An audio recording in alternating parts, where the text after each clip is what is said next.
시청자 여러분 안녕하십니까? 지금부터 용인시 기영구 선거방송 토론위원회가 주관하는 제21대 국회의원 선거 용인시 정선거구 후보자 토론회를 시작하겠습니다. 저는 진행을 맡은 이원입니다. 오늘 토론회의 후보 초청은 공직선거법 제82조의 2 규정에 따라 초청하였음을 알려드립니다. 4월 15일 실시되는 제21대 국회의원 선거를 앞두고 오늘 토론회가 앞으로 4년간 지역의 일꾼을 뽑는 데 많은 도움이 되었으면 합니다. 후보자의 좌석과 발언 순서는 사전 추첨을 통해서 공정하게 정했다는 점 알려드립니다. 그럼 후보자들을 소개해 드리도록 하겠습니다. 모두 3명의 초청 대상 후보자가 참석했습니다. 먼저 미래통합당 김범수 후보입니다. 다음은 정의당 노경래 후보입니다. 마지막으로 더불어민주당 이탄희 후보입니다. 본격적인 토론회 시작에 앞서 토론 진행 방식에 대해서 설명드리겠습니다. 오늘 토론회는 3가지 방식으로 진행됩니다. 공통 질문과 후보자 공약 발표 후 개별 보충 질문, 그리고 후보자 주도권 토론입니다. 공통 질문은 세 후보께 같은 질문을 드리고 답변을 듣습니다. 두 번째는 후보자 공약 발표 후 개별 보충 질문입니다. 각 후보가 공약을 발표하면 상대 후보자가 질문하고 답변하는 시간이 되겠습니다. 세 번째는 후보자 주도권 토론입니다. 각 후보가 주도해서 일정한 주제의 토론을 펼치는 시간입니다. 토론 질문의 내용과 방식도 용인시 기영구 선거방송 토론위원회가 정했다는 점을 미리 알려드리겠습니다. 토론회에 앞서 각 후보자께서는 앞에 있는 타이머를 보시고 답변 시간을 정확히 지켜주시기 바랍니다. 정해진 시간 10초 전에 초록불이 들어오고 답변 시간이 다 되면 빨간불과 함께 마이크가 자동으로 꺼집니다. 이때 화면은 사회자로 넘어가게 됩니다. 이 점 유의해서 토론에 임해주시기 바랍니다. 아울러 이번 토론회는 후보자들의 정책 공약과 비전을 듣기 위한 자리입니다. 각 후보께서는 상대 후보에 대한 인신공격이나 비방, 허위 발언은 삼가해 주시기 바랍니다. 허위 사실 공표와 비방에 대해서는 책임이 따르게 됩니다.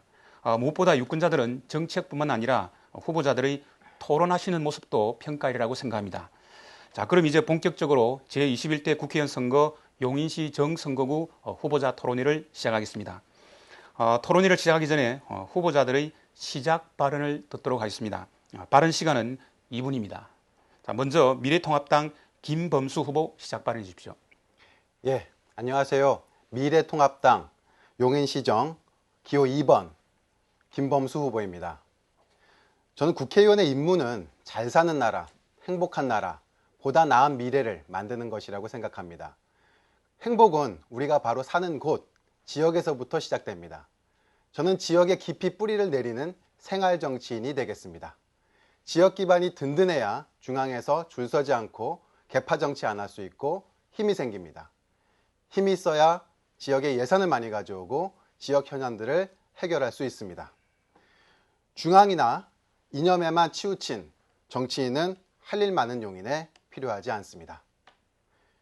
저는 무엇을 하겠다라는 식의 공약을 늘어놓는 것이 아니라 실제 굵직한 우리 지역개발 현안들에 있어서 성과를 내왔습니다.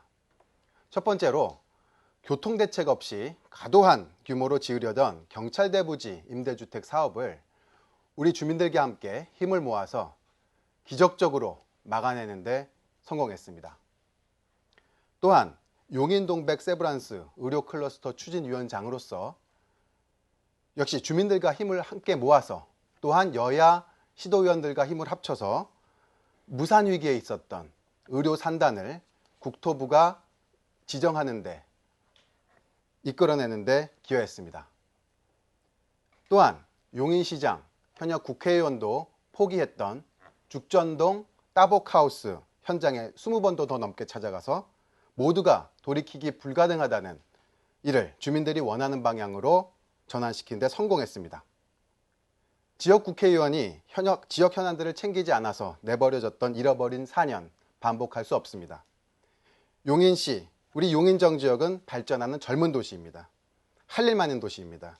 용인의 가치를 크게 높이는 일. 네, 시간이 다 됐습니다. 하겠습니다. 자, 다음으로 정의당 노경래 후보 시작해 주십시오. 안녕하십니까. 용감한 선택, 진정한 변화, 기호 6번 정의당 노경래입니다. 봄꽃은 활짝 피었습니다. 그러나 국민들은 코로나19 전염병 위기로 경제적인 어려움은 물론 일상생활에도 어려움을 겪고 있습니다. 전면 봉쇄 없는 용감한 선택으로 질병관리본부와 의료진이 신속하고 꼼꼼한 검사로 확진자를 격리하고 투명하게 정보를 공개하고 있습니다.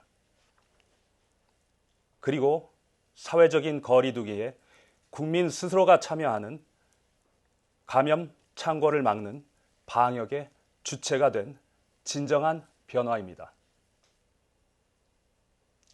그러나 우리 정치는 어떻습니까? 국민을 닮은 국회를 만들라는 헌법에 명시된 비례대표제가 무색하게 선거법은 누더기가 되고 정치판은 모범이 되어야 할 양거대 영당의 위성정당, 자매정당이 전염병처럼 퍼져 국민들을 불안과 공포의 세대결과 편가르기로 몰아넣고 있습니다. 대한민국 국회는 지역에 급하게 내려보내진 거대 양당 후보들 간의 기득권 싸움 승리의 전당이 되어서는 안 됩니다. 상대적 박탈감에 빠진 지역 구민들을 장밋빛 개발 공약으로 현혹하여 승리의 깃발을 꼽는 것이 되어서는 더더욱 안 됩니다. 입법을 통해 대한민국 국민들의 고통을 덜어주고 꿈과 희망을 실현하는 곳이어야 합니다. 국민 여러분의 용감한 선택이 필요할 때입니다. 저 노경래와 정의당은 50년 넘은 이 새 대결의 기득권 정치판을 갈고 진정한 변화, 네, 시간이 다 됐습니다. 자, 끝으로 더불어민주당 이탄희 후보 시작 발언해 주십시오. 용인 시민 여러분 안녕하십니까? 국민을 지키는 더불어민주당 이탄희 후보입니다. 정부 여당의 일원으로서 코로나 조기 극복을 위해서 뛰고 경제위기 대처를 위해서 매일같이 뛰고 있습니다. 제가 우리 용인정 지역에 공천을 받고 아주 긴 시간이 지나지는 않았습니다. 그 기간 동안 밤낮으로 뛰면서 용인 시민들을 만났습니다. 무리한 일정으로 몸에 탈이 좀 나기도 했습니다. 그러면서 제가 느낀 점이 있습니다. 우리 지역에 해결되지 않은 중장기 과제들이 산적해 있다는 점입니다. 고통이 되어버린 교통 문제, 부동산 문제, 교육 문제, 어느 것 하나 단기간에 해결하기 어렵습니다.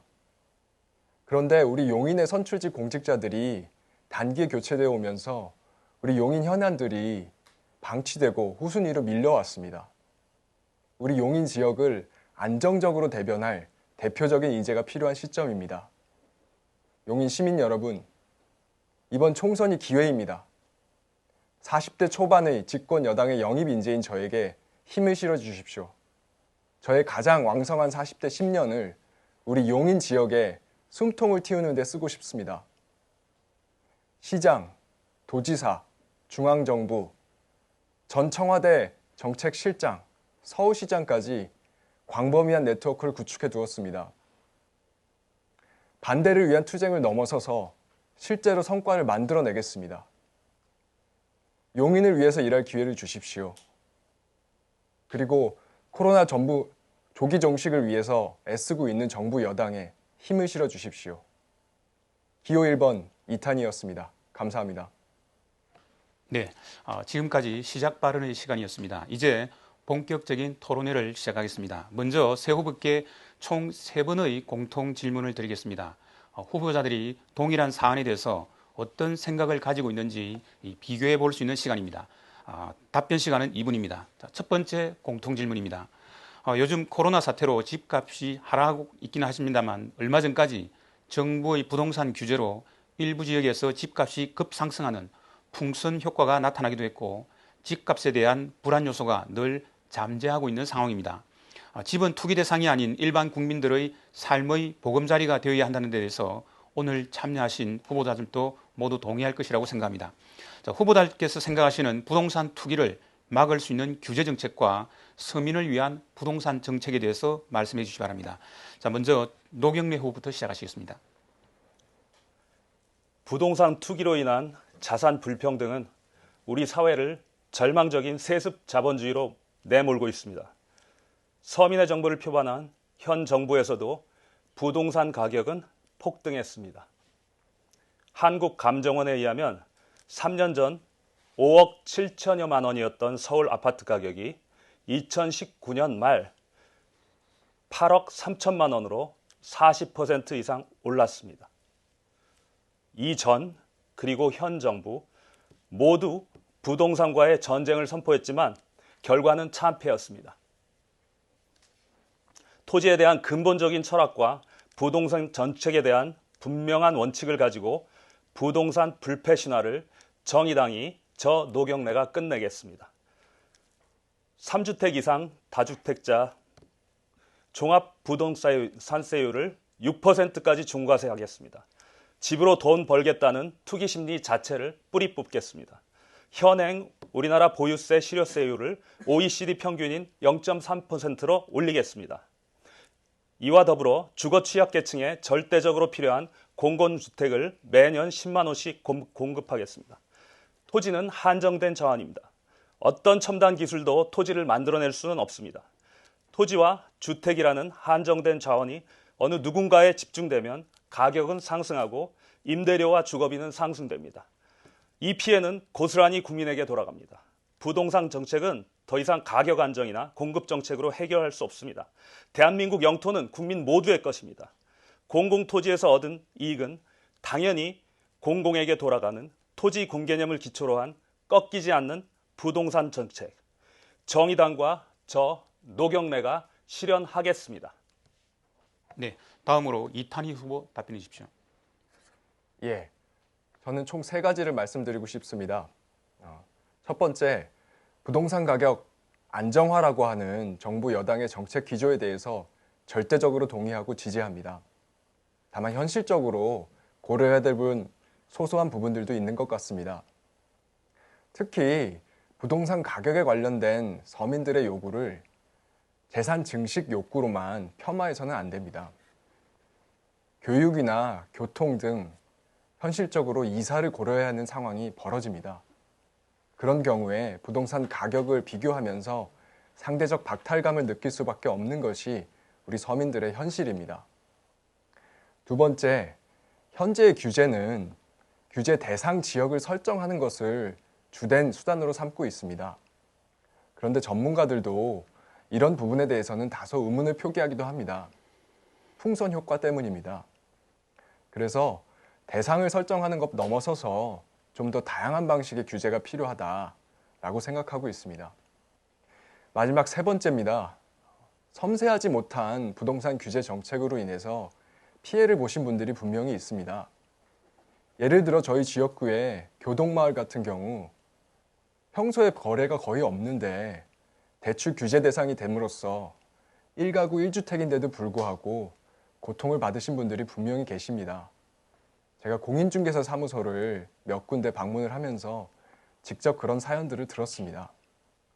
앞으로는 보다 섬세한 부동산 규제 정책을 통해서 이러한 선의의 삼자, 피해자들이 발생하지 않도록 제가 더 신경을 쓰도록 하겠습니다. 이상입니다. 네, 자 끝으로 김범수 후보 답변해 주십시오. 예, 저는 부동산 문제의 근본 원인은 정부 정책에 대한 국민의 불신이라고 생각합니다. 일관성이 있었다면 믿고 따를 텐데 어떤 정부가 들어올 때마다 오락가락하는 정책이 문제였습니다. 부동산을 경제정책의 일환으로 생각하지 않고 공급과 수요 규제에 초점을 둔 대단히 근시안적으로 이루어졌다고 생각합니다. 특별히 노무현 정부, 문재인 정부에서 부동산 가격 폭등 문제가 가장 불거지고 국민이 투기꾼으로 몰리고 있습니다.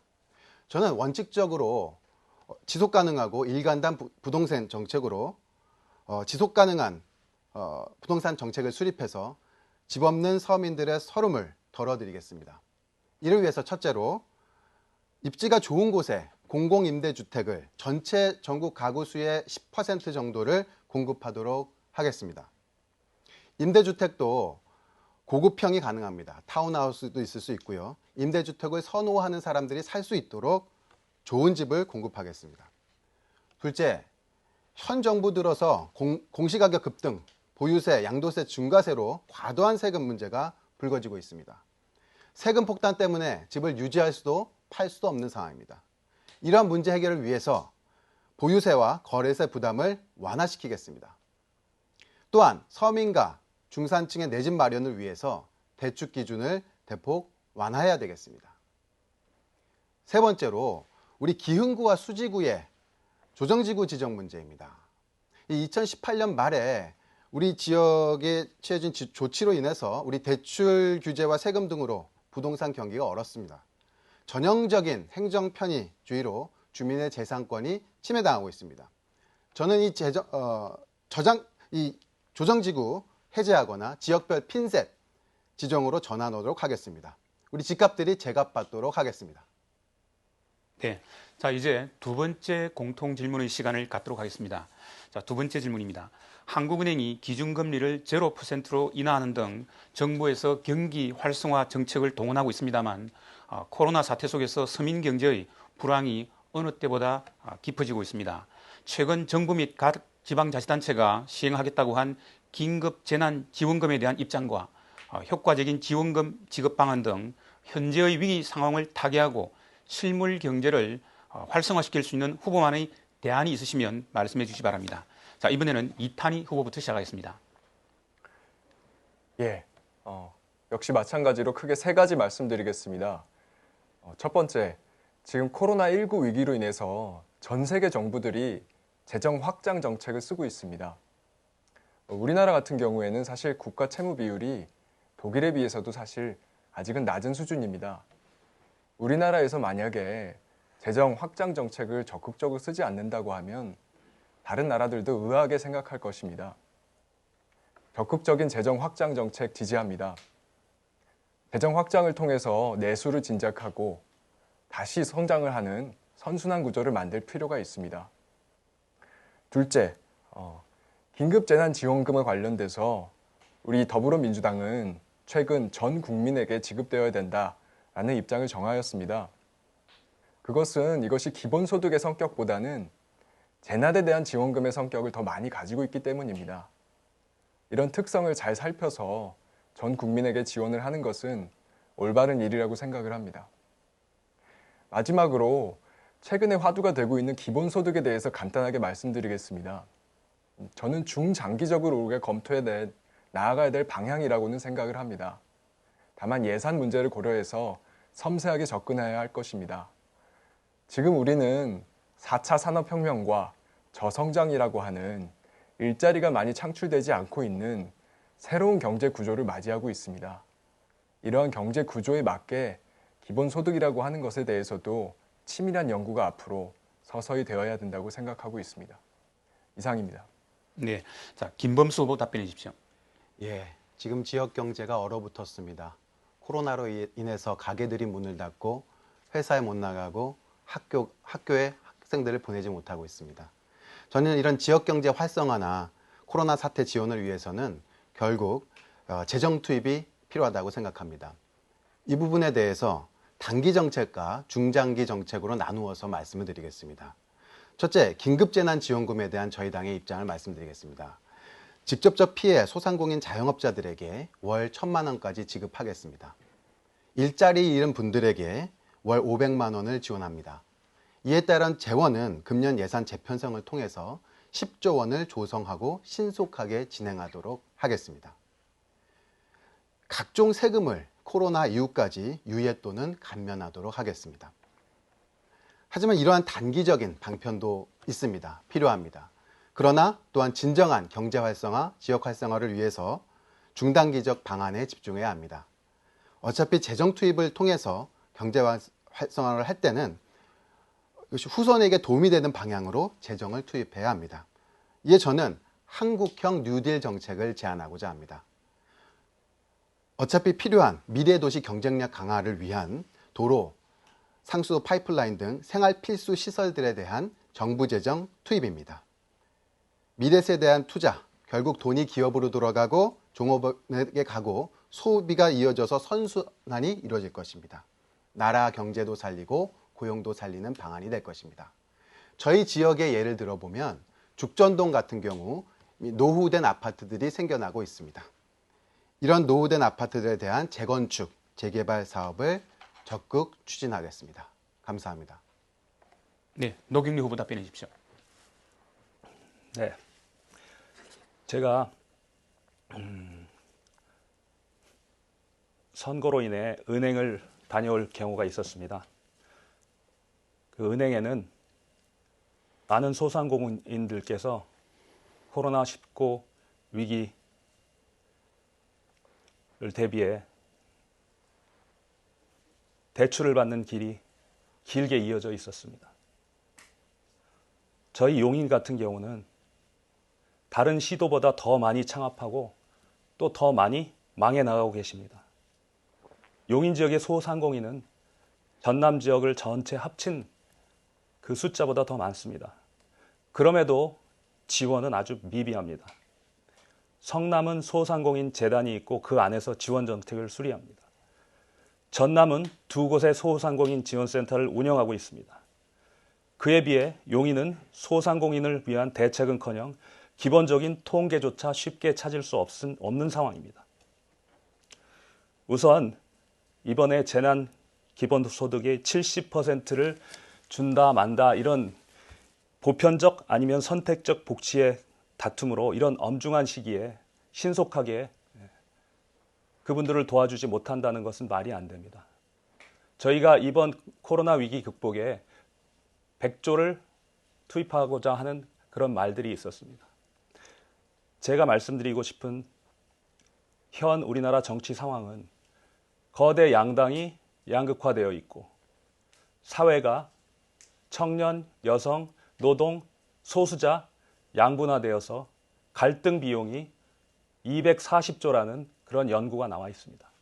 그런 비용만 절약하더라도 이럴 때 충분히 쓰고도 남을 돈이 생깁니다.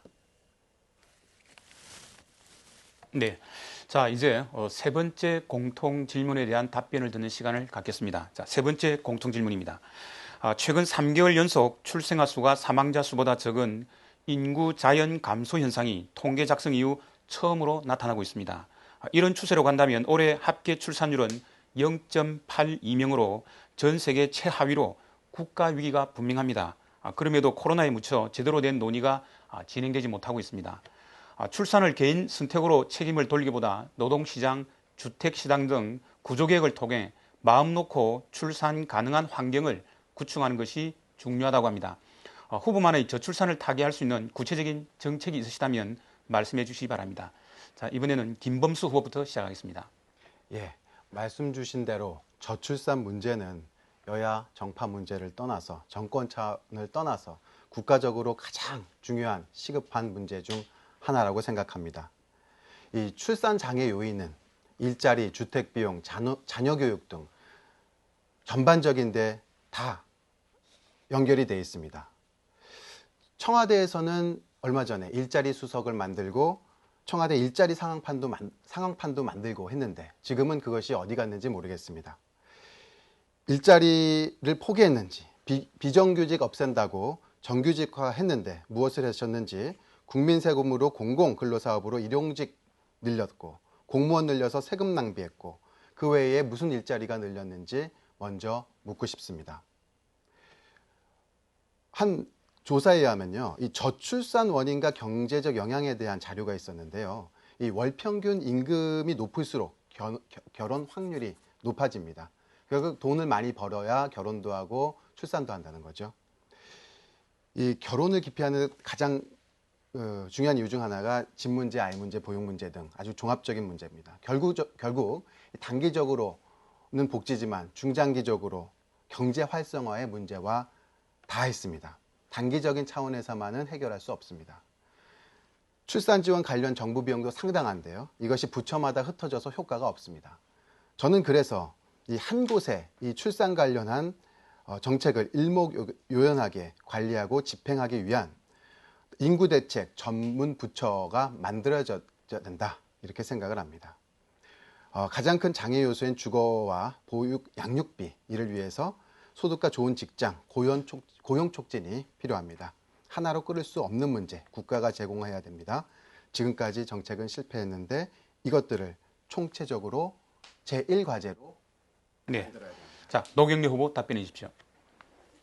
우선 출산이라는 말이 정치적으로 중립적인 말은 아닌 듯합니다. 출산의 주체는 여성이고 이 문제를 여성에게 전가하는 언어이기 때문입니다. 저는 출산이라는 말 대신 탄생의 주체인 아이들을 중심으로 저출생이라고 하고 싶습니다. 멍청아, 문제는 경제야. 갑자기 제가 비속어를 사용해 놀라셨을 텐데요. 이 슬로건은 몇 년 전 이미 미 대선에서 사용되었습니다. 저출생도 문제는 경제입니다. 지금 현재 저출생 완화 정책에 천문학적인 세금이 쏟아 부어지고 있습니다. 그 결과 결혼한 부부 자녀 수는 2000년 1.7명에서 2016년 2명 이상으로 늘어나기는 했습니다. 그런데 왜 우리나라의 출생률이 낮아질까요? 네, 맞습니다. 결혼을 해야 아이를 낳는데 우리나라 청년들의 결혼 비율은 출생률만큼이나 낮습니다. 1997년 이후 꾸준히 지속적으로 하락하여 2018년 통계에 의하면 혼인 건수가 25만 건으로 최저치를 기록했습니다. 왜 결혼을 안 할까요? 문제는 바로 경제입니다. 임금 상위 10%의 30대 남성 80%가 결혼하는 반면 하위 10%는 단 6.9%만 결혼에 성공했습니다. 정규직에 근무하는 청년은 비정규직보다 결혼한 확률이 4배 이상 높습니다. 남성이 주택을 가지고 있는 경우에는 8배 이상 높아집니다. 정의당과 저 노경래는 문제의 핵심을 파악하고 경제적으로 풀겠습니다. 주거 안정을 위한 공공임대주택을 공급하고 비정규직 차별 철폐로 청년들의 생활을 안정시켜 결혼할 수 있는 여유를 돌려드리겠습니다. 네, 자, 이탄희 후보 답변해 주십시오. 예, 앞서 두 후보께서 주로 결국 저출산 문제가 경제 문제다라고 말씀을 주셨는데 사실 저는 견해를 좀 달리합니다. 저출산 문제는 우리 사회 경제 대부분 문제의 원인이자 결과입니다. 모든 것들이 연결되어 있습니다. 결국 살기가 힘드니 아이를 낳지 않는 것입니다. 보육이 고되고 교육에 있어서 입시 경쟁이 고되고 또 일자리가 충분하지 않고 재산을 형성하기가 어렵기 때문입니다. 이 모든 것의 총체적인 문제이기 때문에 저출산 대책은 모든 정책의 총체적인 지향점으로 설정을 하고 정책을 만들어 갈 때만이 효과를 낼 것이라고 봅니다. 아무리 지원금을 준다고 해서 저출산 문제가 바로 해결되지 않습니다. 그럼에도 불구하고 1차적인 대책을 말씀하시라고 한다면 저는 우선 국공립 어린이집 유치원 확충 그리고 교육에 있어서 입시 경쟁보다는 창의성과 협동력을 중시하는 교육체계, 일자리에 있어서 최소한 지역의 인재를 배려하는 제도들, 그리고 재산과 관련돼서는 안정된 주거 정책이 필요하다고 생각합니다. 특히 저희 용인 지역과 관련해서 제가 수치를 확인해 보니까 국공립 유치원 수용 비율이 굉장히 낮습니다. 2017년부터 0세부터 2세까지 아이가 급격히 줄어드는 와중에도 우리 용인 지역은 아동의 숫자가 별로 안 줄었습니다. 그러면 당연히 국공립 어린이집 유치원 지원이 더 많았을 것 같은데 그렇지 않았습니다. 이유는 정부에서 새로 만들어지는 택지 개발 지구 쪽에 지원을 집중했기 때문입니다. 이런 부분들을 챙기는 것이 국회의원이 할 일이라고 생각합니다. 중앙의 자원이 우리 지역의 영유아와 아이들 그리고 부모를 위해서 쓰일 수 있도록 신경을 더 쓰겠습니다. 네, 지금까지 공통 질문에 대해서 답변을 듣는 시간이었습니다. 지금 여러분께서는 용인시 기영구 선거방송 토론위원회가 주관하는 용인시 정선거구 후보자 토론회를 시청하고 있습니다. 자, 이번 순서는 후보자들의 공약을 들어보고 토론하는 시간을 갖도록 하겠습니다. 후보자가 공약을 5분 동안 발표한 후 상대 후보자의 질문과 보충 질문에 답변하는 방식입니다. 질문과 보충 질문 두 번의 질문 기회가 있습니다. 질문 시간은 30초, 답변은 1분 30초 이내로 마무리하셔야 됩니다. 자, 먼저 노경래 후보의 공약을 듣고 시작하겠습니다. 공약 발표 시간은 5분입니다. 지난 4일 매니페스토가 흥미로운 자료를 발표했습니다. 각 후보가 내놓은 총선 공약이 시행되기 위해서는 4,400조 원 국방복지 예산 등을 하나도 쓰지 않고 거의 9년치 예산을 쏟아부어야 한다고 합니다. 그런데 여러분, 이런 공약들이 모두 지켜지면 여러분들의 삶이 달라질까요? 이곳 용인에 첨단 산업된 단지가 세워지고 의과대학이 유치되면 여러분의 삶이 바뀌겠습니까? 이러한 공약들이 여러분이 양극화된 빈곤 속에서 어려운 일을 당하고 억울한 상황에 놓일 때 과연 여러분의 삶을 지켜주겠습니까? 저는 예산 소요 없이 여러분과 저의 노력으로 지킬 수 있는 약속을 하고 싶습니다. 말씀드렸다시피 멍청아, 문제는 경제라고 했습니다. 저희 첫 번째 공약은 최저임금제와 연동시키는 최고임금제입니다. 우리나라 1인당 국민소득이 3만 달러를 이미 초과할 정도로 소득 수준이 높아졌습니다. 1인당 연간 소득은 우리 돈으로 약 4천만 원이며 노동자 1인당 평균 연봉은 약 4,200만 원입니다. 그런데 우리 국민들 중 과연 몇 명이 그러한 수준의 소득 누리며 살고 있을까요? 노동자, 경영자의 임금 차이는 최대 469배입니다. 아무리 성과와 능력에 따라 임금을 받는 시장 경제라지만 수백 배에 이르는 임금 격차는 상식적이지가 않습니다. 상식 밖의 임금, 불평등은 시장 경제 발전을 저해하는 것은 물론 출생률까지도 낮추어서 지속할 수 없는 사회 구조를 만들고 있습니다. 이런 심각한 임금 불평등을 해소하기 위해 저와 정의당은 국회의원 물론 공공기관 최고임금을 최저임금제와 연동시키는 최고임금제를 도입하겠습니다. 초과임금에 대해서는 사회연대기금을 만들어 사회적 약자 지원 사업에 사용하겠습니다. 두 번째 약속은 십수년째 표류 중인 포괄적 차별금지법을 기필코 제정하겠다는 것입니다.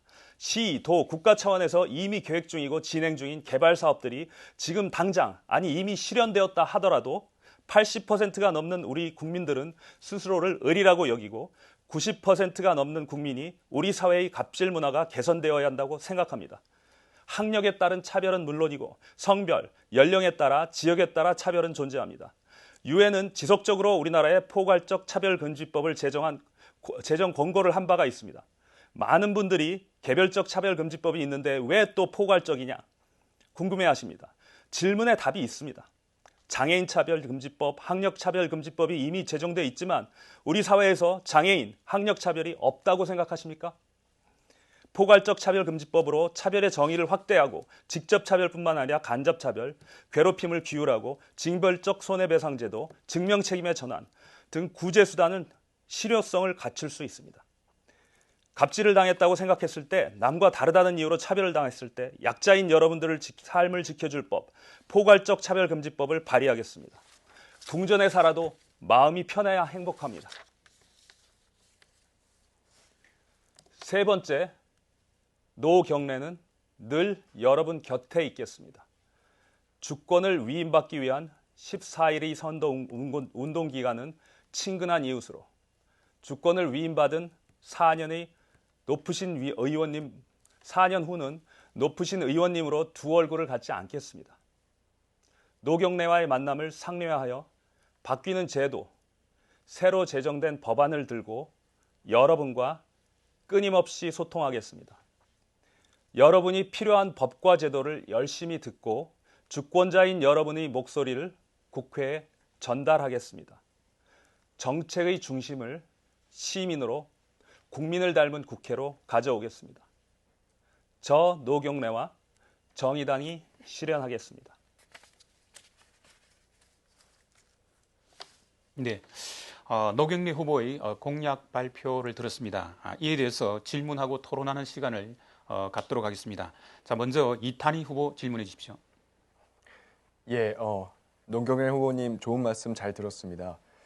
지금 총선 공약으로 정의당에서 제시한 것 중에서 청년 기초 자산 제도라고 하는 것이 있습니다. 그리고 후보께서도 이걸 공보물에 대표 공약으로 실으신 것으로 제가 확인을 했습니다. 굉장히 의미가 있는 제도라고 생각을 하는데, 다만 재원이 18조에 달한다 이런 말이 있습니다. 재원 확보 방안에 대해서 말씀 주시면 좋겠습니다. 예, 우선 제 개인적인 말씀을 드리겠습니다. 양 후보님과는 달리 아직 저는 자녀가 없고 앞으로도 있을지는 모르겠지만 없을 확률이 많을 것 같습니다. 지금 우리 사회의 양극화는 부모를 누굴 만나느냐. 어떻게 보면 로또 같은 그런 삶을 기대할 수밖에 없는 그런 청년들이 많습니다. 말씀드렸다시피 공공의 재원인 우리 국토, 토지를 저는 사용을 해야 된다고 봅니다. 토지의 보유세나 재산세, 그리고 상속세, 증여세 이런 것들을 분명히 모으면 그 15조 원은 그렇게 큰 돈이 아니라고 생각합니다. 제 주위에 있는 플랫폼 노동자라든지 여러 젊은이들이 사실 하루하루 거의 근근히 살아가고 있습니다.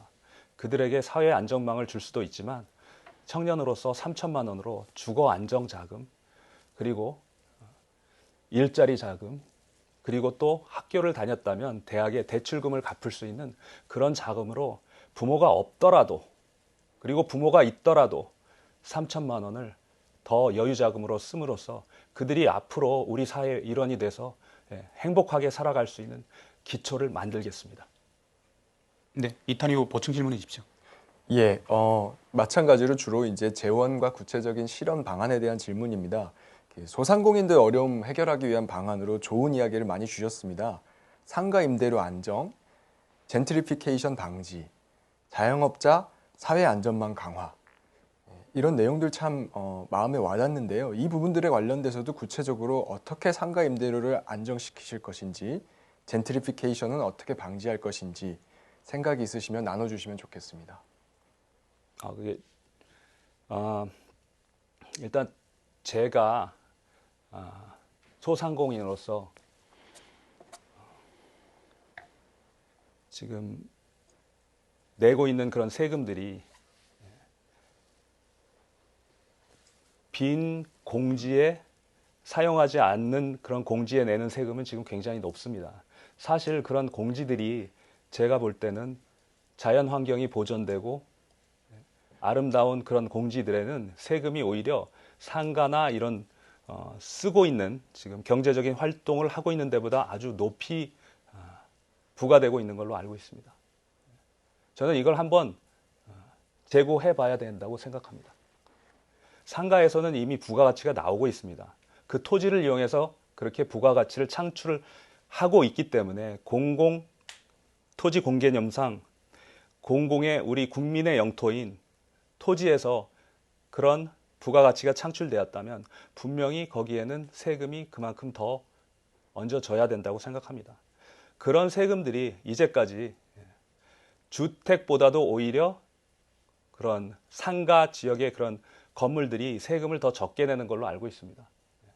그런 세금들을 거두면 분명히 이런 젠틀리피케이션 때문에 쫓겨나는 그런 상인들을 도울 수 있도록 임대료를 지원. 네, 자 이제 김범수 후보의 질문 시간을 갖겠습니다. 자, 김범수 후보 질문해 주십시오. 네, 우리 노경래 후보님 말씀 잘 들었습니다. 지금 방금 이제 세 가지 상황 공약 말씀 주셨는데요. 임금 격차 줄이고 불평등을 줄이기 위한 최고임금제를 도입하고 싶다. 또 차별이 없는 사회, 차별금지법 말씀하셨고요. 변함없이 여러분 곁에 있겠다 말씀 주셨는데 그 취지에 대해서 정말 다 공감하고요. 제가 미처 좀 저희가 생각하지 못했던 부분들에 대해서 노 후보님과 이렇게 얘기를 하다 보면 많이 이렇게 생각이 되는 것 같습니다. 네, 자 이제 질문 시간이 끝났습니다. 답변을 하셔야 됩니다. 질문을 네. 예, 다시 한번 말씀드리겠습니다. 지금 두 후보님께서 용인에 내려오신 지 얼마 안 되셨을 겁니다. 사실 제가 그 두 후보님들의 공약들을 보면 주로 개발 일색이 참 좀 아쉽습니다. 사실은 이 개발 뒷면에는 여러 시민들이 시와 개발 업체들의 사이에서 송사에 휘말려서 지금 4년, 5년 이렇게 긴 싸움을 하고 있는 그런 고통받는 용인 시민들이 많습니다. 거기에 대해서는 한 분도 어떤 대책이 없었습니다. 여지껏 여당, 야당 국회의원들 다 지나갔고 어떤 당도 그분들과 함께 끝까지 싸워주지 못하고 있습니다.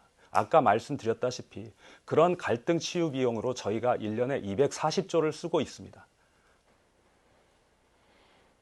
그 돈으로 시민들을 도와주고 국민을 더 행복하게 할 수 있는 그런 충분한 비용으로 어떻게 이렇게 큰 비용 낭비를 하고 있는지 저는 이 두 양당의 책임이 아주 크다고 생각합니다. 50년 동안이나 기회를 드렸습니다. 이제는 국민들이 용감한 선택을 하셔서 국민을 닮은 국회를 만들어야 됩니다. 저희 정의당 밀어주십시오. 네. 자, 김범수 후보 보충 질문해 주십시오. 예, 아까 시간 짧아서 말씀 못 드렸는데 그 세 가지 부분에 대해서 전적으로 공감하고 저도 또 나누고 싶다 얘기 말씀드렸고요. 그 최고임금제 말씀하셨는데 혹시 적절한 수준의 최고임금이 어느 정도인지 혹시 생각해 보셨다는 말씀 주시고요. 제가 우리 노 후보님 처음 만나 뵀던 게 용인동백의료클러스터 추진위원회 때 만나 뵀는데 그때 우리 그럼으로써 우리 서명 13,000명의 서명을 받음으로써 용인동백에 우리 의료산단이 지정되는데 많이 도움이 됐습니다. 그 부분에 대해서 어떻게 평가하시는지 한번 말씀 듣고 싶습니다. 일단 제가 추진위원회에 들어간 건 아니었습니다. 제가 알기로는 그때가 한여름에 아주 뜨거운 그런 여름날이었습니다. 저는 이렇게 양복을 입거나 이렇게 권위적인 양복을 입었다고 다 권위적이진 않겠지만 그런 때 그렇게 양복을 갖춰서 입고 나가는 이 경우는 거의 없습니다. 전 단지 시민들에 대한 예의로 어떤 생각을 가지고들 계신가 하고 나갔던 그런 장소인데 사실 이 말씀을 또 하게 될 수밖에 없습니다. 말씀을 해주셨기 때문에 선거 공보물에 아무리 공인이지만 그거를 이제 쓰실 때에는 그래도 그걸 쓰면 어떻겠느냐 하고 이렇게 말씀을 해주시는 게 저는 상식이라고 봅니다. 지금 저희가 불법만 아니면 어떤 것도 해도 괜찮다는 그런 사회이기 때문에 이게 결국은 사회적 갈등으로 일어나고 있다고 생각합니다. 어떤 일을 하든지 서로 상대와 대화를 하고 소통을 하고 서로 존중을 한다면 그런 일들은 많이 줄어들 거라고 생각합니다. 적정한 최고임금. 네. 그래서 적정한 최고임금도 마찬가지입니다. 저희가 여태까지 사회적으로 이 문제를 크게 생각해 본 적이 없었을 겁니다. 무상급식 때도 그랬지만 어떤 이런 꿈 같은 이야기가 아닙니다. 이제부터라도 노와 사측이 그리고 우리 모두가 서로 생각해서 머리를 맞댄다면 분명히 적정한. 네, 수고했습니다. 지금 공약 발표 후 개별 질문의 시간을 가지고 있습니다. 자, 이번에는 이탄희 후보의 공약을 듣고 토론하는 시간을 갖겠습니다. 역시 발표 시간은 5분입니다. 시작해 주십시오. 예, 안녕하세요. 입법공약과 지역 현안 공약으로 나누어서 말씀드리겠습니다.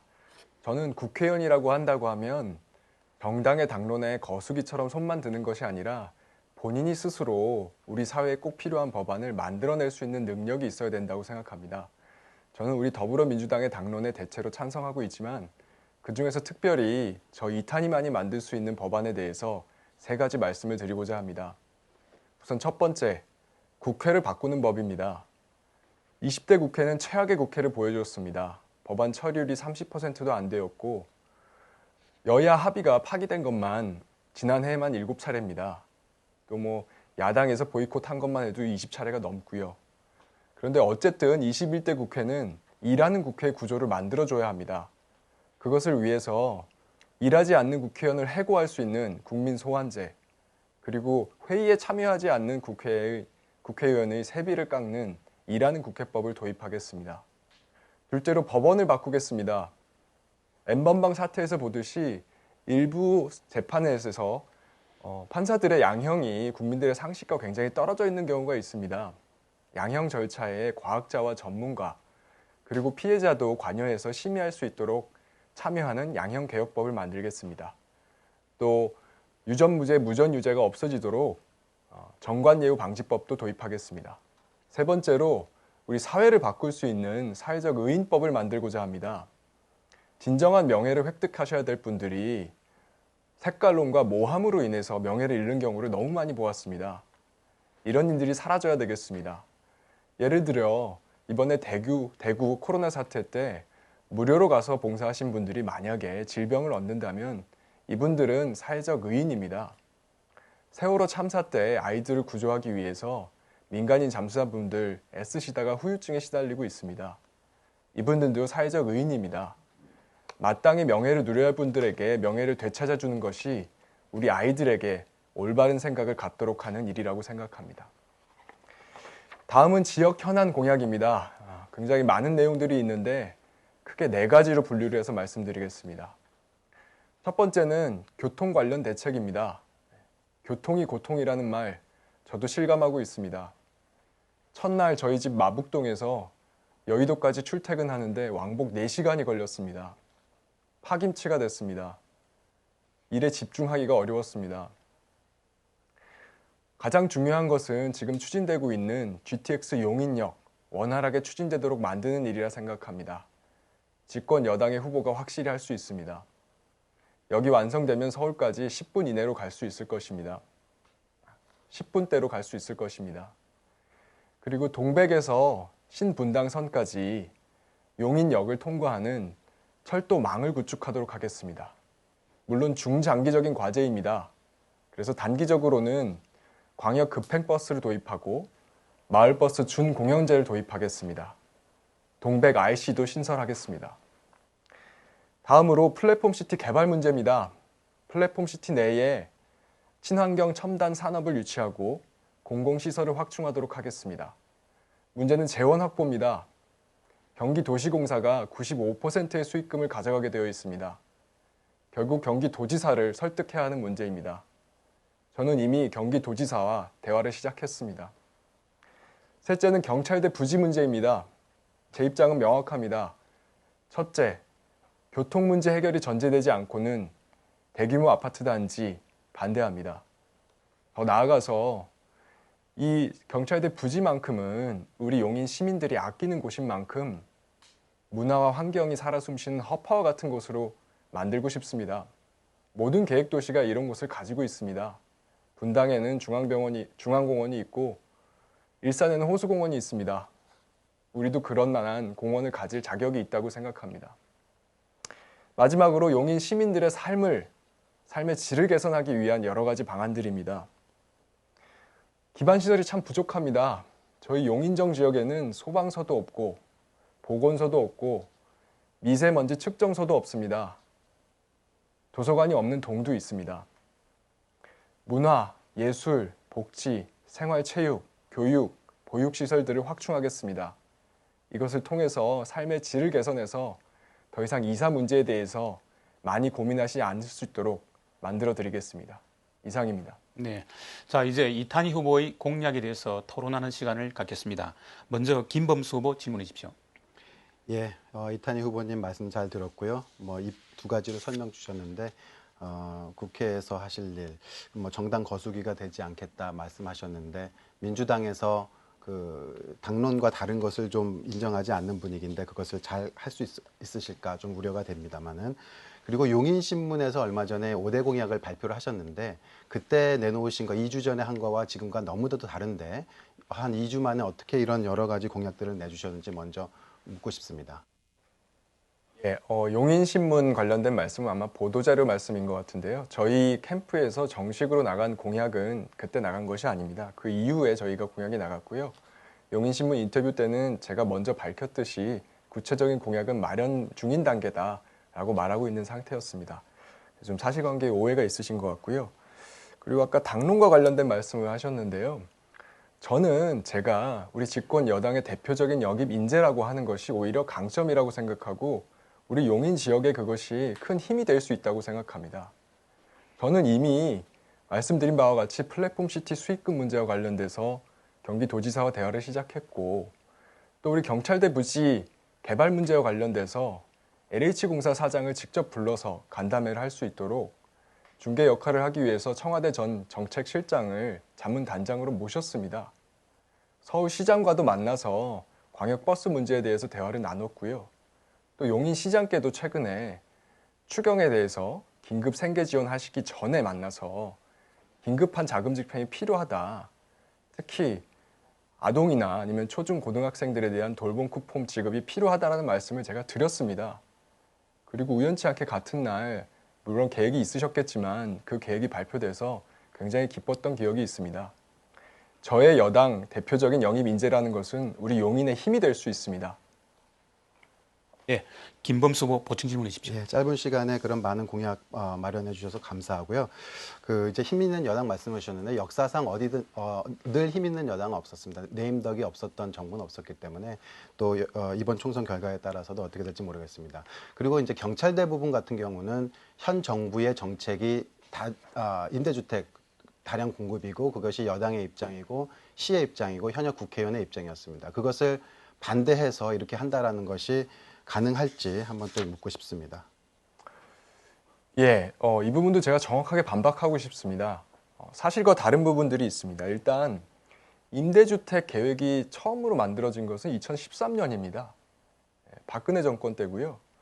그 이후에 정찬민 시장께서 동의를 하셔서 틀이 잡힌 그런 사업입니다. 뉴스테이라고 혹시 우리 시민들께서 들어보셨을 텐데요. 박근혜 정권 당시에 대표적인 건설사 특혜 정책으로 문제가 많았던 부분입니다.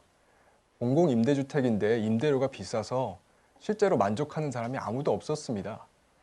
이런 틀을 그때 박근혜 정권과 정찬민 시장께서 만들어 놓으셨기 때문에 그 후임 시장과 국회의원들이 그 틀에서 벗어나기 위해서 몸부림쳤던 시간들입니다. 특히나 전임자와 관련돼서도 말씀하셨는데요. 기본적으로 저는 이 문제와 관련돼서 제 확고한 입장을 여러 차례 말씀드리고 있습니다. 교통 문제 해결이 전제되지 않고는 절대로 대규모 아파트 단지 안 됩니다. 저는 그걸 막을 수 있는 힘이 있습니다. 그리고 용인의 허파와 같은 곳이 필요하다는 것을 계속 제가 말씀드리고 있는데요. 저는 우리 용인이 계획된 신도시가 아니라 택지개발 형태로 지금까지 만들어져서 기반시설 부족으로 고통을 받았던 만큼 이제는 힘 있는 여당 후보를 통해서 다른 계획 신도시를 가지고 있는 허파와 같은 곳을 반드시 가져야 된다. 그럴 권리가 우리는 있다. 그렇게 생각합니다. 네, 자 이번에는 노경래 후보의 질문 시간을 갖겠습니다. 노경래 후보 질문해 주십시오.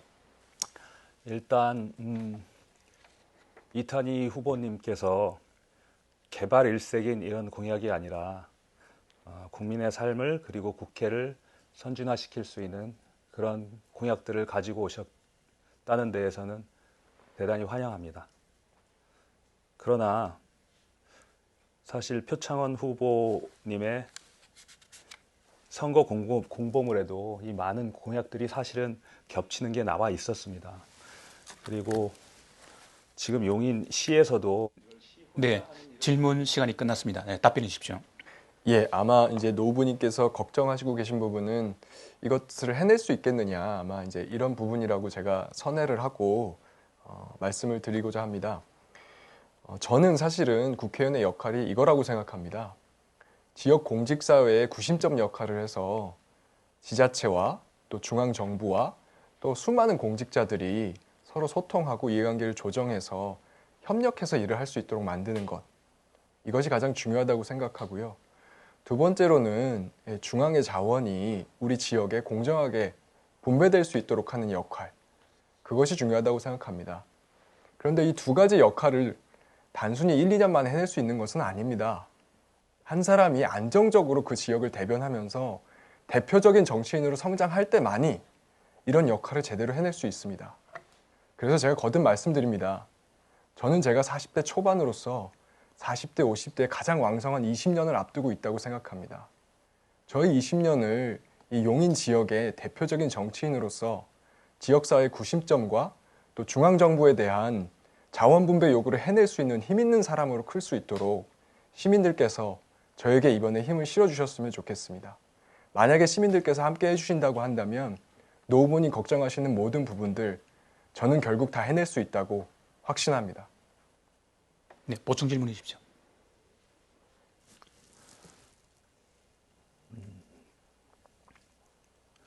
노경래 후보 보충 예. 질문 가능합니다. 네. 지금 현재 그 용인에서 시민들이 가장 그리고 저희 지역구에서 가장 원하는 일은 과연 무엇일까요?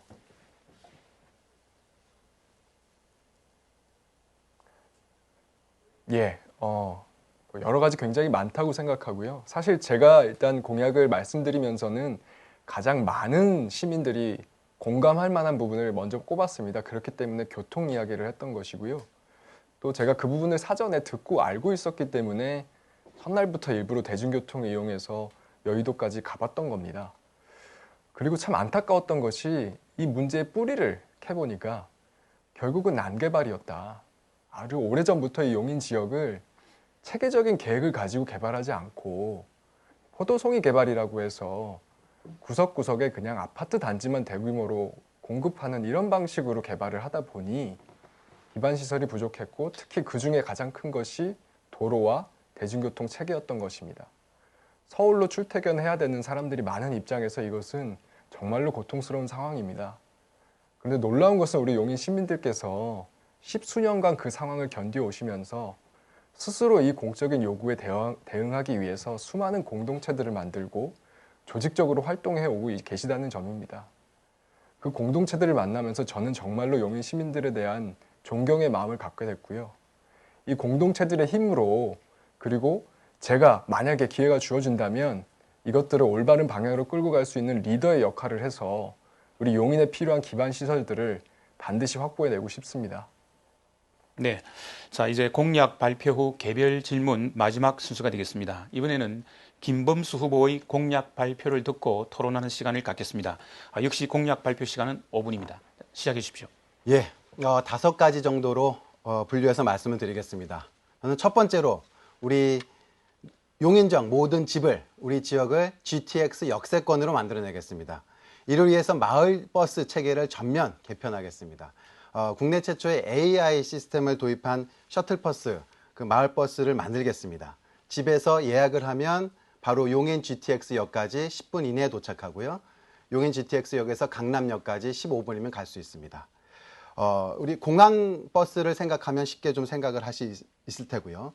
GTX 용인역을 중심으로 우리 플랫폼 시티를 대한민국 최고의 최첨단 미래 도시로 반드시 만들어내겠습니다. 두 번째, 현 정부가 추진 중인 우리 교통대책 없는 경찰대 부지 과도한 임대주택 사업을 전면 재개편하겠습니다. 이 자리에 우리 경찰대 지방 이전의 본래 취지였던 기업 유치, 문화체육시설 등 고부가가치 사업과 시민 편의 시설을 짓도록 하겠습니다.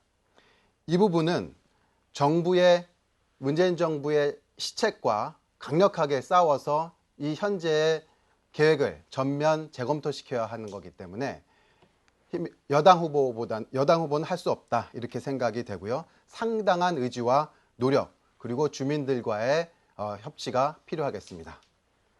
세 번째로요. 동백동에서 출발해서 우리 GTX 용인역을 거쳐서 신분당까지 연결하는 지하철을 건설을 추진하겠습니다. 이 노선에 동백역 2개역 그리고 청덕역, 언남역, 마북역, GTX 용인역을 거쳐서 상현역, 신봉까지 역을 설치하겠습니다. 이 GTX A라인, 그러니까 노선을 공유하는 그 SRT 역을 용인에 유치하도록 하겠습니다. 네 번째, 영동고속도로 동백 IC 반드시 임기 내에 추진하겠습니다. 또한 예정되어 있는 경부고속도로 보정 IC 건설을 앞당기겠습니다. 아울러서 M버스 증설하고요. 이 광역버스와 연계 노선 체계를 전면 개편하겠습니다. 또한 용인동백 세브란스 의료 클러스터를 우리가 작년 말에 국토부에서 의료 산단 지정이 됐습니다만 아직도 먼 길이 남아 있습니다. 이곳을 지금 이번 달에 병원이 개원을 했는데요. 이것을 의료허브로 발전시키고 의료 산단 6만 평 부지에는 의과대학을 유치하고 최첨단 바이오 기업을 유치하는데 제가 직접 적극적으로 기업을 찾아다니면서 해내겠습니다. 또한 아무리 교통이 좋아도 교육 문제가 따라주지 않으면 우리 지역의 가치가 높아지지 않습니다. 이를 위해서 교육 관련 학원 특구를 만들겠습니다. 그리고 인근에 청소년 영유아, 여성 편의시설을 만들어서 학생들의 주요 대학 진학률을 월등히 높이겠습니다. 지금보다 3배 정도를 높이겠다라는 말씀 드리겠습니다. 또한 우리 지역에 예술 중학교, 고등학교를 유치하겠습니다. 교육 관련 인프라를 또한 만들어서 교육 문제 때문에 이제는 더 이상 학원을 보내기 위해서 분당에 가고 강남에 가고 수지에 보내는 일이 없도록 하겠습니다. 오히려 학원 때문에 이사 오는 그런 교육 특구, 학원 특구를 만들겠습니다. 이러한 내용들 제가 말뿐이 아니라 상당 부분 말씀드린 내용 중에서 경찰대 부지 문제라든지 세브란스 병원 여러 가지들은 직접 당사자들을 만나고 국토부를 만나고 국회 국토교통 상임위를 만나고 대광위를 만나서 이미 상당 부분 진전을 해왔고요. 제가 국회에 들어가게 되면 여러분들께서 기회를 주신다면 바로 민관 협의체를 만들어서 동백 IC 또한 동백에서 시작되는 지하철 건설 등을 바로 시작해서 임기 내에 결과를 낼 수 있도록 그렇게 하겠습니다. 감사합니다. 네, 지금까지 김범수 후보의 공약 발표를 들었습니다. 이제 이에 근거해서 질문 토론하는 시간을 갖겠습니다. 먼저 노경래 후보부터 시작하겠습니다. 자, 질문해 주십시오. 네, 김범수 후보님의 공약은 90% 이상이 개발 관련 공약이라고 보여집니다. 이 공약 말고 국민의 삶을 보여지는 벽돌이나 건물, IC 이런 거 외에 어떤 공약이 있으신지. 예, 저는 우리 용인이야말로 참 부끄럽지만 난개발의 그런 오명을 가지고 있습니다.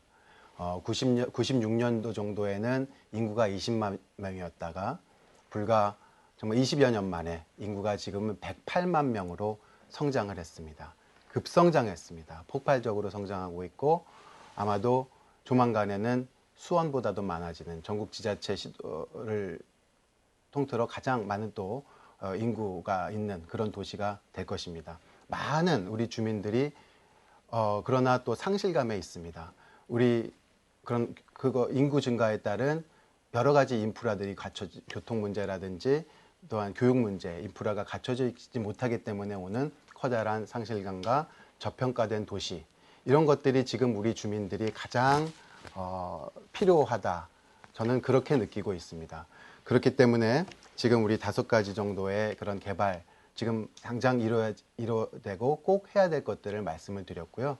늘 우리 정의당 후보님 늘 어떤 평등의 가치와 소외된 사람들에 대한 그런 부분에 대해서 제가 늘 듣고 결국에는 우리가 교통 문제를 해결하고 교육 문제 수준을 높이고 이런 부분들도 말씀드린 대로 삶의 질을 높이기 위한 것입니다.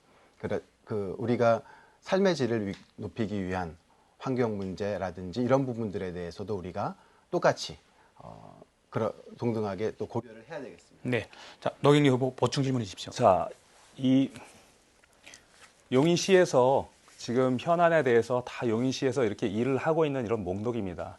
지금 양 후보께서 다 개발을 하고 뭐 힘이 있어서 누구를 어떻게 하고 벌써 다 이미 하고 있는 그런 것들입니다. 다 나와 있습니다. 제가 굳이 읽어드리지 않아도 이런 것들은 하고 있고요. 제가 드린 질문은 도대체 여성 그리고 장애인, 소수자 이런 정책은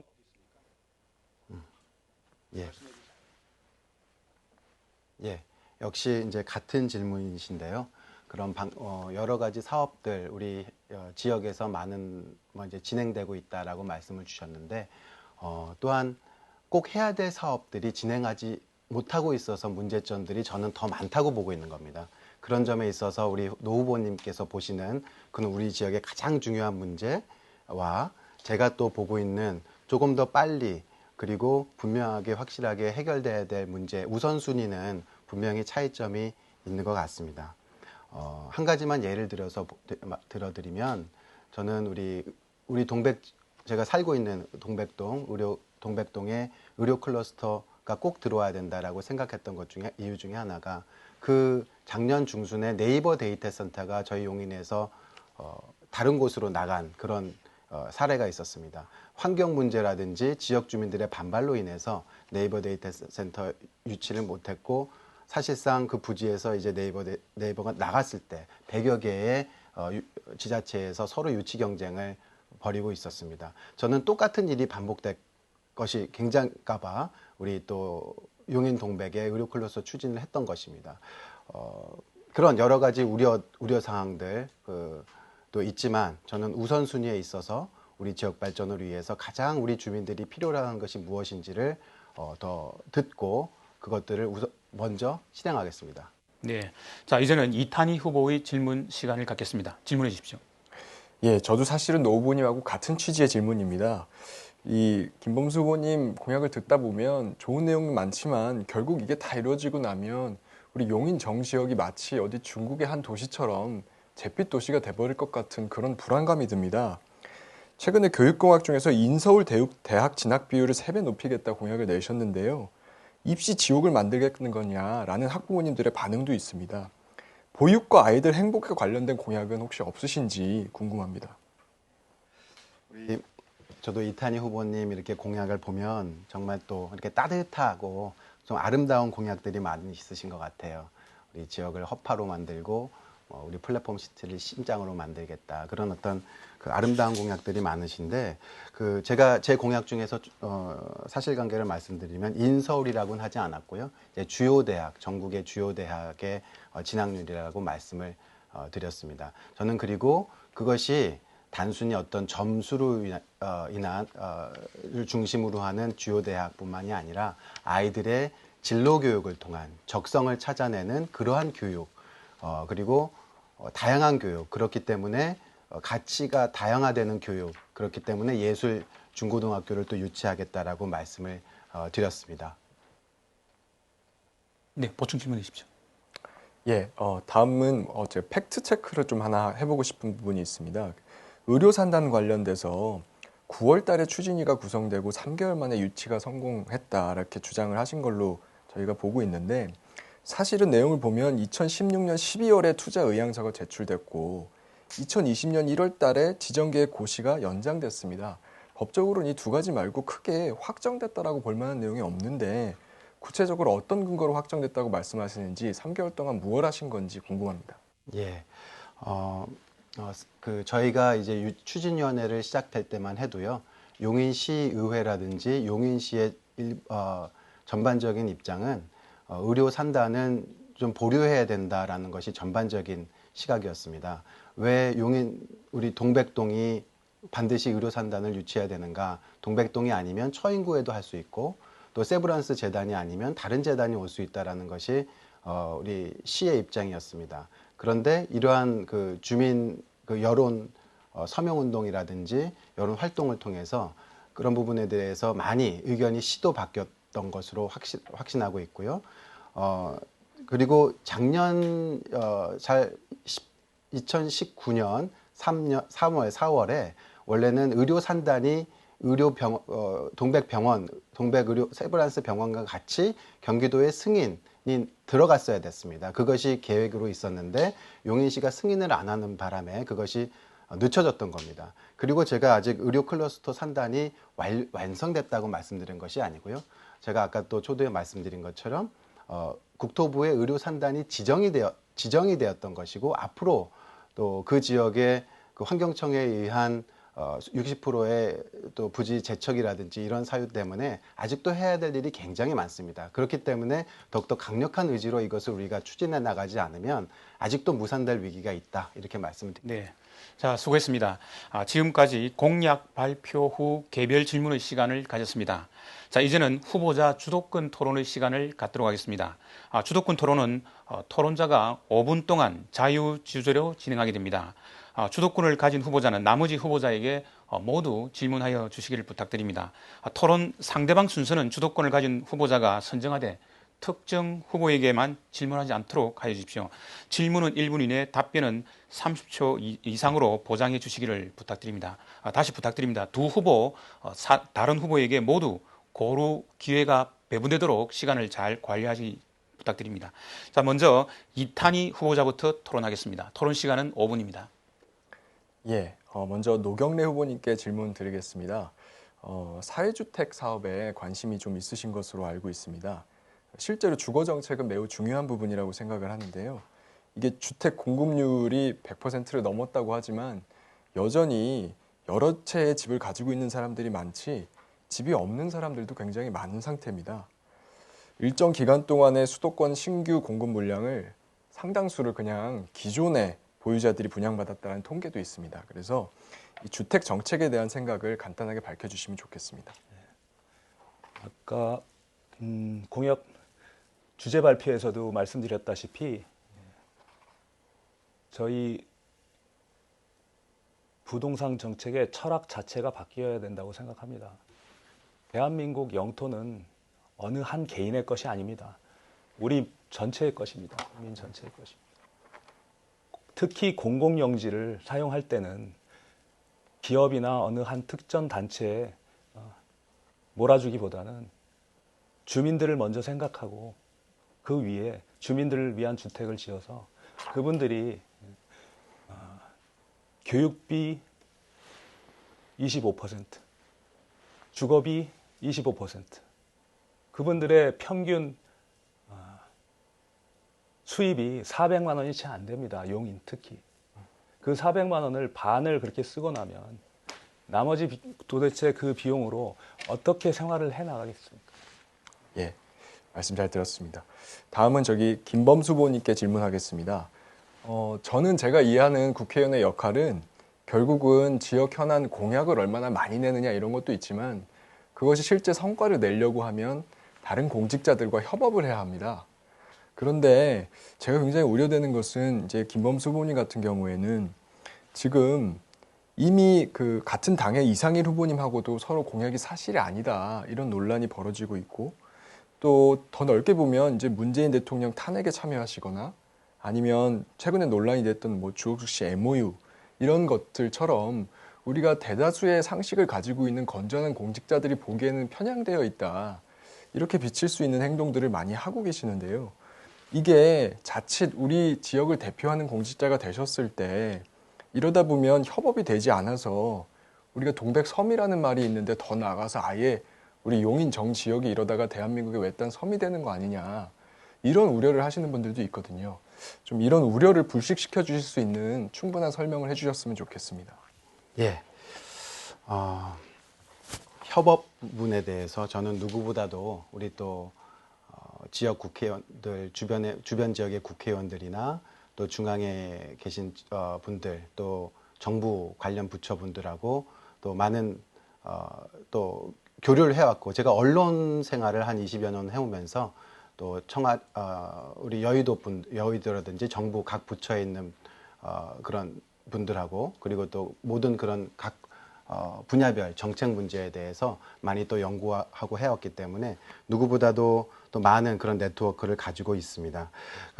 뭐 탄핵 문제라든지 어떤 특정 부분하고의 어떤 지금 뭐 관계를 굳이 물으셨는데 그런 부분은 저는 어떤 그 이념 문제로 또한 자꾸만 얘기를 하시는 것 같아서 색깔론을 우리 지역에 자꾸만 들고 나오는 것 같아서 아쉽다라는 말씀을 드리고요. 가장 우리 지역에 필요한 것은 역시 지역 개발입니다. 우리 주민들이 필요로 하는 것이 무엇인지를 만나보시면 들을 수 있을 것입니다. 지난 4년 동안에 현역 국회의원께서 중앙일에만 치중을 하는 바람에 아까 우리 이 의원님도 그 말씀하셨죠. 방치됐다 이런 표현을 하셨는데 정말 방치된 우리 지역 누가 할 수 있는지 저는 그것을 공약을 나열하는 것이 아니라 거듭 말씀드리지만 제가 그것들에 대해서 아주 굵직한 사안들에 대해서 그때 작년에 경찰대 부지 대책위원회에서 우리 주민들이 힘을 모아서 하지 않았다면 지금은 잘 모르시겠지만 이미 공사를 착공하고 있었습니다. 공사가 착공됐으면 이 후보님 말씀하신 대로 그것을 그 임대주택을 막아내겠다라는 것은 전혀 소용이 없는 말일 것입니다. 네, 제가 좀 말씀을 마지막으로 드리자면요. 뭐 서명운동 이런 것도 중요하고 저도 앞으로 적극적으로 소통을 해나가겠습니다. 그런데 지금 김범수 후보님 말씀하시는 그 시간 동안에 저도 시장, 도지사, 서울시장, 중앙정부를 계속 만났습니다. 그것이 오히려 사실은 성과를 내기 위해서 꼭 필요한 일인데 지금 김범수 후보님의 어떤 부분에 대해서 염려하는 부분이 많다. 네, 자 시간이 다 되었습니다. 계속해서 후보자 주도권 토론을 진행하겠습니다. 이번에는 김범수 후보자에 의한 주도권 토론 시간입니다. 역시 토론 시간은 5분입니다. 두 후보 모두에게 고루 기회가 배분될 수 있도록 시간 관리를 잘 부탁드립니다. 자, 시작해 주십시오. 예, 아까 우리 노경래 후보님 이제 공약 말씀 중에서 세 번째로 변함없는 정치인, 소통하는 정치인 되겠다 말씀 주셨고요.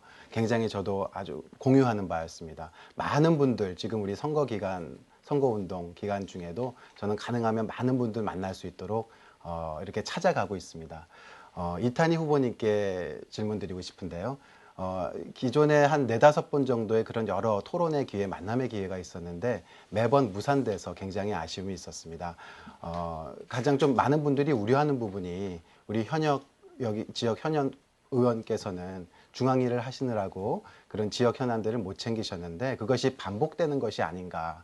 이미 그런 많은 여러 이제 소통의 기회, 언론과의 만남, 시민단체의 만남들을 계속 이제 피하셨는데 그것이 어떤 혹시 궁금합니다. 준비가 안 돼서 그런 건지 아니면은 그냥 안 만나도 된다고 생각을 하신 건지. 왜냐하면 이제 이미 캠프 내에서도 많은 제가 좀 얘기를 듣는 바에 의하면 이게 꼭 가야 될 곳, 인사드려야 될 곳, 지역 어떤 단체라든지 그런 그 모임들의 의원님들은 후보님께서는 굳이 잘 안 가고 있다 그런 얘기를 계속 듣는데 많은 우려는 이런 것이 혹시라도 이제 또 국회의원이 되신다면 반복되는 것이 아닌지 이미 지역을 소홀히 하는 것의 어떤 그 전초가 아닌지 그런 거에 대한 우려가 많이 있는 것 같습니다.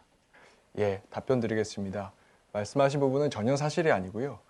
저는 짧은 기간을 제가 배로 쓰기 위해서 정말 밤낮으로 뛰면서 이 코로나로 인해서 많은 분들을 만들 수 없는 상황에서도 소상공인 한 분 한 분을 직접 찾아가서 1시간, 2시간씩 그분들의 삶의 스토리를 듣고 어떤 상황에 처했는지 이야기를 들었습니다.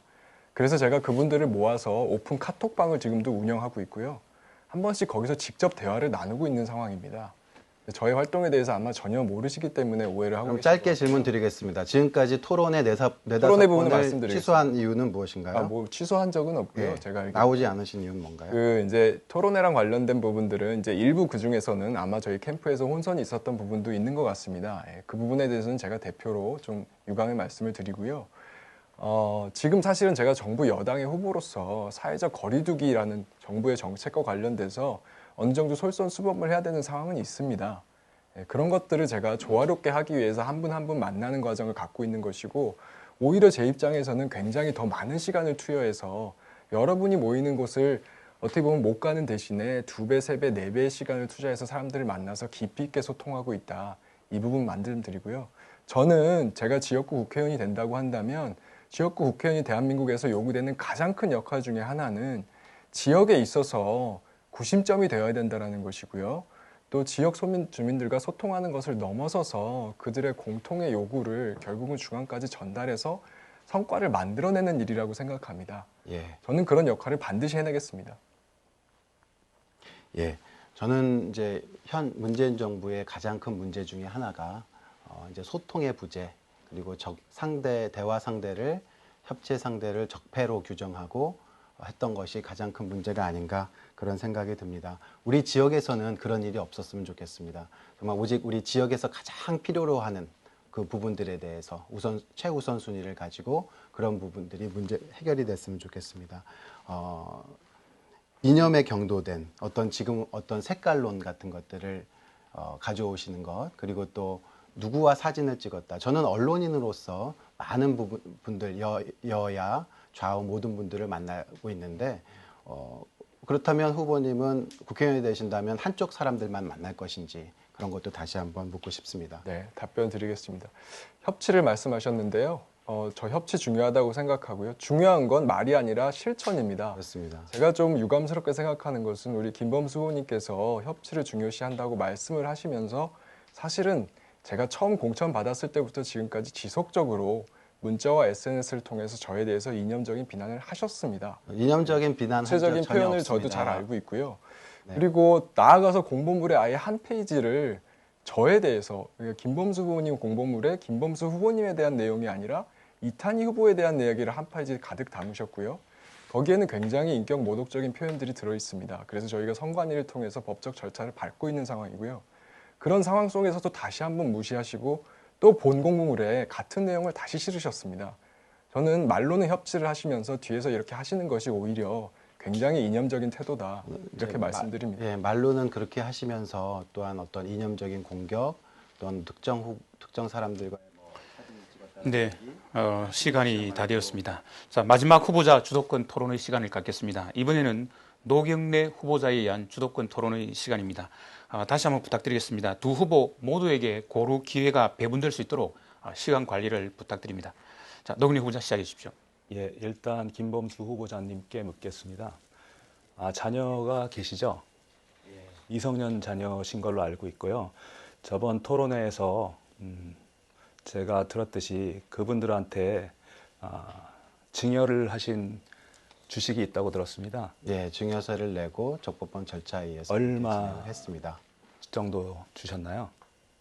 그것은 보시면 알 것 같습니다. 예, 제가 알기로 2천만 원씩이라고 알고 있습니다. 이렇게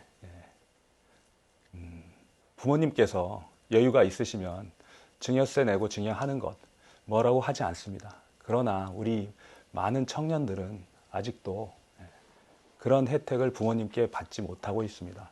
그러나 김범수 후보자님도 이 땅에서 경제활동을 영위하시고 이 땅에서 얻어낸 과실일 것입니다.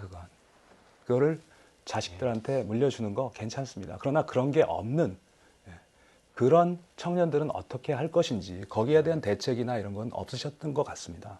제가 이 공보물을 보면 국회의원 후보자의 공보물인데 국회라고 이렇게 들어간 그런 글자는 국회의원 선거할 때 그 국회입니다. 나머지는 경찰대 개발, 용인 동백 클러스터, 죽전 행복주택.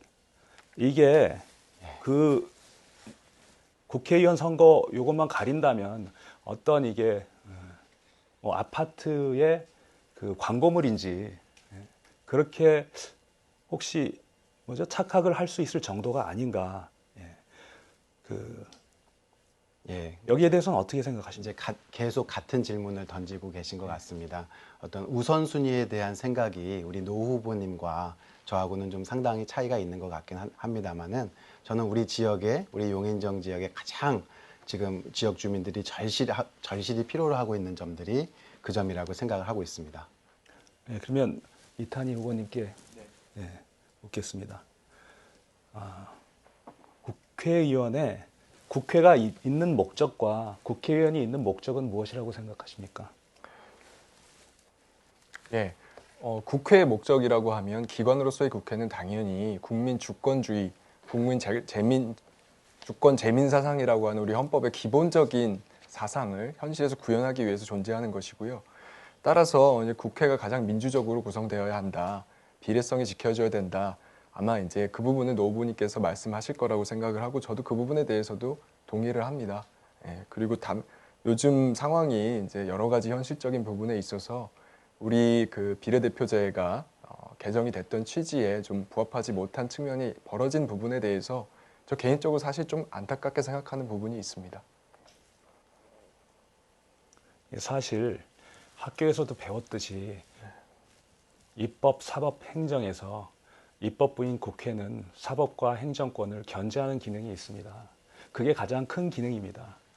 지역구의 개발 사업만 잔뜩 있는 이런 공보물로 과연 50년 동안 이렇게 해오지 않았습니까? 이제는 좀 변해야 된다고 생각합니다. 사람이 있어야지 건물이 있는 겁니다. 건물만 떡하니 세워놔야 어떻게 하겠습니까? 그 안에 있는 사람들이 행복해야 됩니다. 김 후보님 20년 동안 언론인 생활을 하셨다면서 이분 저분 거물급 이런 분들 많이 만나신 거 좋습니다. 그러나 이렇게 고통받는 그런 서민들이나 이런 거 만난 거에 대해서는 한 번도 얘기를 안 하십니다. 아마 못 만난 것인지 안 만난 것인지 그거는 여러분들의 선택에 상상에 맡기겠습니다. 그 부분 또 하나는 네. 또 하나는 인서울 주요 대학에 어떻게 더 많은 사람이 들어갈까요? 왜냐하면 지금 수시가 70%입니다.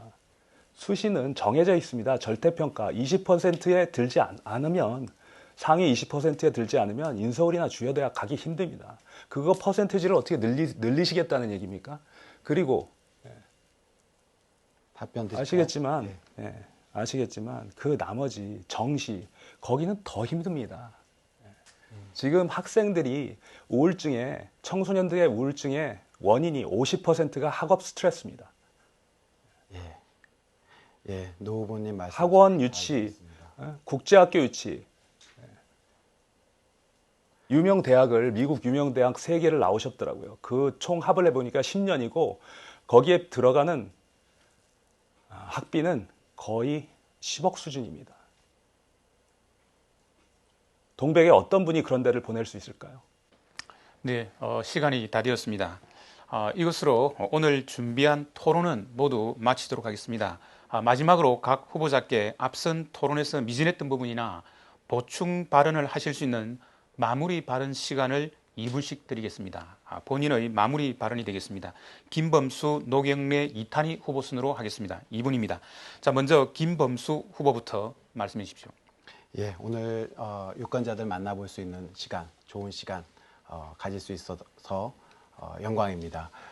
우리 지역에 가장 필요한 우리 저평가 우량주 용인시 발전해야 되겠습니다. 할 일 많은 용인, 검증된 지역 일꾼, 일할 줄 아는 후보가 필요합니다. 우리 이번 총선은 국가적으로도 큰 어떤 체제를 결정하는 변곡점이 되겠지만요. 우리 용인도 최첨단 미래 어떤 인류 도시가 될 것인지 아니면 그저 그런 도시로 주저앉고 말 것인지 잃어버린 4년을 반복할 것인지 변화할 것인지에 대한 선택의 기로에 있습니다. 저는 또한 개인적으로도 이런 우리 큰 지역 개발 현안들을 실제로 성과를 내오고 열매를 맺어왔습니다. 그리고 저는 지난 20년 동안에 또한 가장 소외되고 어려운 그런 사람들의 인권을 위해서 또 탈북자들의 인권을 위해서 정말 모든 것을 바쳐서 일해왔습니다. 그리고 또한 기업을 운영하면서 그 생활인의 어려움들, 그리고 가장의 어려움들, 또 직원들에게 급여를 줘야 하는 소상공인들의 어려움들을 임대료를 내야 하는 어려움들을 누구보다도 잘 알고 있습니다. 그는 우리 지역에서 가장 필요한 큰 개발 사업을 이뤄내겠고 동시에 우리 모두가 느끼는 삶의 어떤 행복 그리고 낮은 자들의 아픔을 또한 같이 공유하며 우리 살기 좋은 도시, 행복한 도시 만들겠습니다. 중앙일에 편중하고 이념에 편중하는 것이 아니라 우리 지역에 깊이 뿌리를 내리면서 우리 저평가 우량주 용인의 가치를 높이겠습니다. 용인과 같이 성장하겠습니다. 지켜봐 주십시오. 감사합니다. 네, 노경래 후보 마무리 말씀 부탁드립니다. 코로나 위기로 1997년 이후 최악의 경기 상황을 맞이했습니다. 제가 선거 준비하면서 은행에 다녀올 일 말씀드렸습니다. 마침 소상공인 맞춤대출 시작하는 날이었습니다. 그날이. 긴 대기줄에 한 분이 보름 이상 가게를 닫고 있다고 한숨을 내쉬셨습니다. 세금 감면, 자금 지원, 할 수 있는 건 다 해달라고 부탁하시면서 그래봤자 언발의 오줌 누기라고 진짜 중요한 일은 일상으로 돌아가서 매출이 다시 나와야 한다고 걱정하셨습니다. 이 엄중하고 시급한 시기에 우리 국회는 무엇을 하고 있었습니까? 선별적이냐, 보편적이냐를 가지고 시간 낭비하고 있었습니다. 국민의 소리를 그대로 대변할 국민을 닮은 국회를 구성하라는 비례대표제 선거법은 오염되고 거대 양당, 위성정당이라는 코로나에 버금가는 바이러스를 만들어 서로 더 많은 국민을 이분법적 적폐 정치로 감염시키려 하고 있습니다. 다시 한번 강조합니다. 국회는 국민의 것입니다. 국회는 지역에서 급하게 지역으로 내려보내진 거대 양당 후보들이 기득권 싸움을 해서 승리하는 사람이 들어가는 승리의 전당이 되어서는 안 됩니다. 상대적 박탈감에 빠진 지역 구민들을 장밋빛 개발 공약으로 현혹해서 승리의 깃발을 꼽는 곳이 되어서는 더더욱 안 됩니다. 입법을 통해서 대한민국 국민들의 고통을 덜어주고 꿈과 희망을 실현하는 곳이 되어야만 합니다. 국민 여러분의 용감한 선택이 필요합니다. 저 노경래와 정의당은 50년 넘은 이 새 대결의 기득권 정치의 판을 갈고 진정한 변화, 특권 없는 국회, 국민을 닮은 국회를 국민과 함께 꼭 만들겠습니다. 많은 지지 부탁드립니다. 네. 자, 이제 끝으로 이탄희 후보 마무리 발언해 주십시오. 예, 용인 시민 여러분, 저는 특전사 법무관 3년 마치고 11년 판사 생활 마치고 나서 공익변호사 생활을 1년 했습니다. 공익변호사 생활을 시작하면서는 이제 내가 공직사회에서 할 봉사는 다 했다. 충분히 공익을 위해서 희생을 했다라고 생각했습니다. 그래서 20대 꿈을 다시 찾아서 소외된 사람들, 없는 사람들 대변하는 삶을 살아보고 싶었습니다. 그런데 다시 이렇게 이 자리에 집권 여당의 후보로서 앉게 되었습니다. 저는 책임감 때문에 이 자리에 앉아 있습니다. 저는 책임감을 쫓아서 한 발 한 발 움직여 왔습니다. 그 덕에 지난 2년 동안 3번째 직업이 바뀌고 있습니다. 이번 총선은 나라의 명운이 걸린 총선입니다. 대립과 갈등만 보여준 지난 20대 국회를 반복할 것인지 아니면 나라다운 나라, 3년 전 촛불개혁의 정신, 꿈었던 그 꿈을 다시 이어갈 수 있는지 기로에 있습니다. 코로나 조기 종식을 위한 우리의 노력도 계속되어야 합니다. 그리고 경제위기 극복을 위해서 힘을 합치는 것도 계속되어야 합니다. 나라다운 나라를 만드는 공직사회 개혁도 계속되어야 합니다. 저는 사법농단 저항을 이끌었던 당사자로서 그 사회적 책임을 다시 더하기 위해서 이 자리에 앉아 있습니다. 법조계에서 흔히 말하는 꽃길도 마다하고 왔습니다. 저의 선택이 틀리지 않았다는 것을 용인 시민들께서 꼭 확인해 주셨으면 좋겠습니다. 이번 총선에서 저를 지지해 주십시오. 기호 1번 이탄희입니다. 감사합니다. 네, 세 분 후보 수고했습니다. 지금까지 용인시 기영구 선거방송 토론위원회가 주관하는 제21대 국회의원 선거 용인시 정선거구 후보자 토론회에서 세 후보자와 열띤 토론을 했습니다. 오늘 토론회에 최선을 다해 주신 세 분의 용인시 정선거구 국회의원 후보들에게 감사의 말씀을 드립니다. 용인시 기영구 선거방송 토론위원회 주관으로 TV로드 기남방송 스튜디오에서 진행된 이 토론회는 오늘 이 방송에 이어 13일 월요일 저녁 6시에 한 차례 더 다시 보실 수 있습니다. 그리고 중앙선거방송 토론위원회에서 운영하는 모바일 및 인터넷을 통해서도 다시 보실 수 있습니다. 오늘 나온 후보들의 정책과 공약을 꼼꼼히 따져보시고 오는 15일 소중한 한 표를 꼭 행사하시기 바랍니다. 끝까지 토론을 지켜봐 주신 시청자 여러분 감사합니다.